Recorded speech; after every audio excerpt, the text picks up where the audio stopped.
ध्यान की आगे की श्रृंखला में मैं राजेश्वरी ऋषिश्वर आप सभी का स्वागत करती हूँ, वंदन करती हूँ, अभिनंदन करती हूँ।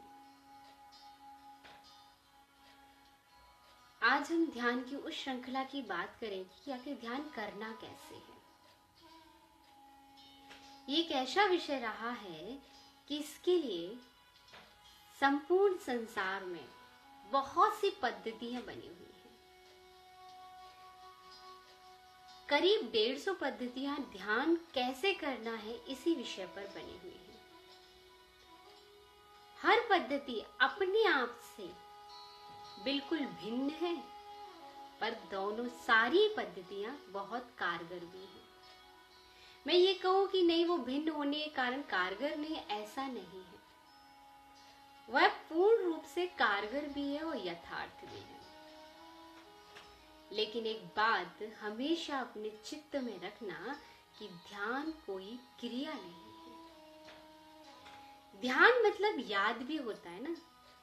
तो हम किसी की याद में बैठ रहे हैं या किसी की याद करना चाह रहे हैं तो इसके लिए क्रिया की आवश्यकता नहीं होती है। याद क्या होती है?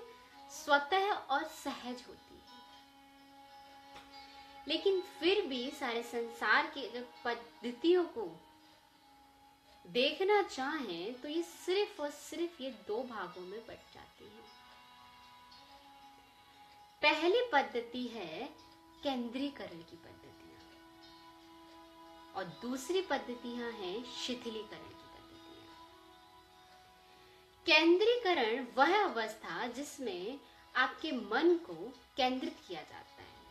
इसके अंदर त्राटक आता है या भ्रुकुटी के मध्य हम परमात्मा के स्वरूप का ध्यान करते हैं। ये जितनी भी जब हम अपने मन को केंद्रित कर रहे हैं किसी बिंदु पर, वह केंद्रीकरण कहलाता है। अब दूसरी बात की जाती है शिथिलीकरण। शिथिलीकरण वह पद्धति है जिसमें ना कुछ करना है, ना करने की चेष्टा करनी है, ना सोचना है और ना सोचने की चेष्टा करनी है। ये शिथिलीकरण की पद्धति कहलाती है। केंद्रीकरण की पद्धति श्रीमद् भगवद गीता में दी गई है। श्रीमद् भगवद गीता में भगवान स्वयं अर्जुन से कहते हैं कि मैं तुम्हें ध्यान सिखाता हूं और ध्यान के लिए तुम अपने मन को मेरे चरणों में केंद्रित करो। अब ये पद्धति अर्जुन को भगवान श्री कृष्ण सिखा रहे थे, तो आप खुद ही समझिए कि अर्जुन वह व्यक्ति जिसको अपने लक्ष्य के सिवा कुछ नहीं दिखता था। सिर्फ क्या दिखता था? उसे आंख दिखती थी। चाहे मछली की आंख हो, चाहे तोते की आंख हो, चाहे पक्षी की आंख हो। तब भगवान से केंद्रीकरण की अवस्था में बैठने का कह रहे हैं।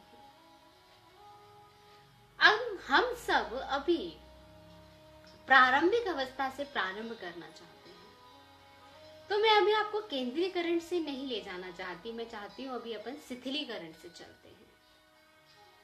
शिथिलीकरण, इसके अंदर ना कुछ सोचना है और ना सोचने की चेष्टा करनी है। बस हमें कुछ बातों का ध्यान रखना है, कुछ बातों का सिर्फ। पहले कि हमें ध्यान में जब बैठना है तो उसका समय और स्थान दोनों आपका सुनिश्चित होना चाहिए।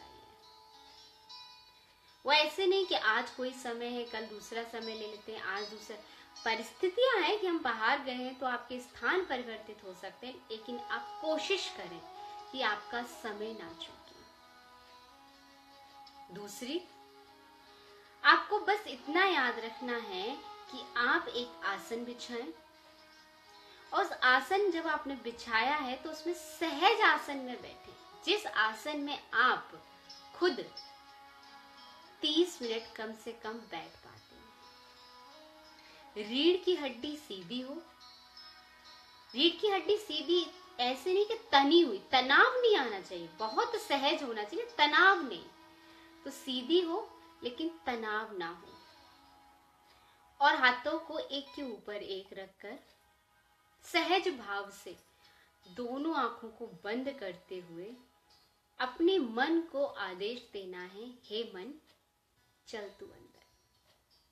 जैसे एक छोटे बच्चे को फुसलाकर अपने अंदर बिठाते हैं ना, बस इसी तरह से हे मन चल तू अंदर। और परमात्मा का जो भी नाम आपको बहुत अच्छा लगता है, उस नाम का सहारा लेते हुए आंख बंद कर उसमें बैठ जाइए।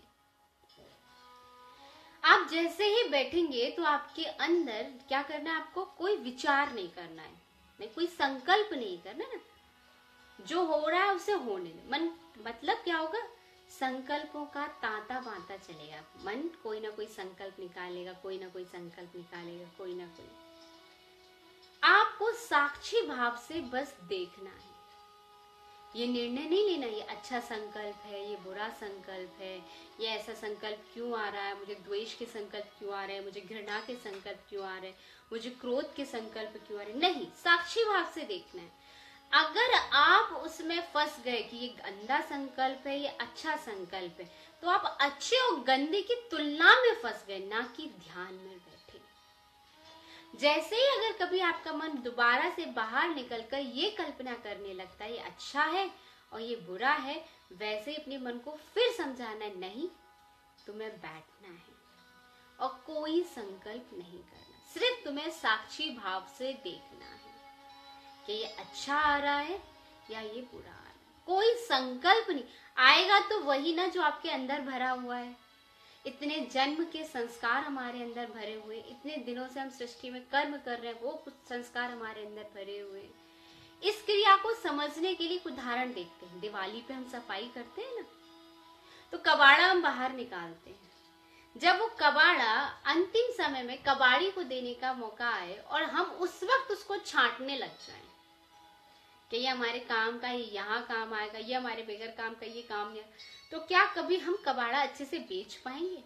और जो हमने संभाल कर रख भी लिया, क्या वो कभी हमारे जीवन में काम आएगा?